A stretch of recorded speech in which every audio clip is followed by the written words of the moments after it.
अस्सलाम वालेकुम दोस्तों, उम्मीद है आप सब लोग खैरियत होंगे। रिसेंटली 7 लोगों को गिरफ्तार किया गया था स्प्रिंग कमेटी के रूल्स की वोलेशन करने पर, जिनमें 5 लोग ओमानी हैं जबकि एक बांग्लादेशी और एक पाकिस्तानी है। ओमानियों को जो है 6 महीने जेल की सज़ा और 1000 रियाल जुर्माना किया जाएगा, जबकि एक पाकिस्तानी और एक बांग्लादेशी उनको 1000 रियाल जुर्माना किया जाएगा और ओमान से डिपोर्ट किया जाएगा। उन्होंने वॉलेशन की थी स्प्रिंग कमेटी के रूल्स की, जो कोविड-19 के हवाले से हैं, और उनके नाम जो है नेम एंड शेम के तहत पब्लिश किए जाएंगे मीडिया में और डिफरेंट सोशल मीडिया प्लेटफॉर्म के ऊपर।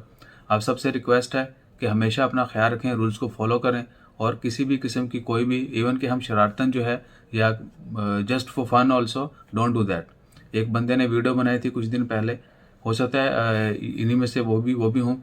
उन्होंने वीडियो बनाई थी शाम के वक्त, इवन बिफोर 8। आपको पता है कि नाइट मूवमेंट बैन के दौरान 8 से 5 तक पाबंदी थी, तो उसने रात के वक्त हो सकता है 7 या 7:30 या 8 से पहले वीडियो बनाई और सोशल मीडिया के ऊपर वायरल कर दी और बोला कि ये बाहर निकल के दिखाएं रात के वक्त। तो 1-2 दिन वो चलती रही, बाद में उसको पकड़ लिया गया और डिपोर्ट कर दिया गया। तो किसी भी किस्म की शरारत या फ़न की खातिर ऐसा काम मत करें जो आपको मुश्किल में डाल दे। अपना ख्याल रखें। इसके अलावा जैसे मज़ीद खबरें आती वो भी आपके साथ शेयर करते हैं। जज़ाकल्लाह, अल्लाह हाफ़िज़।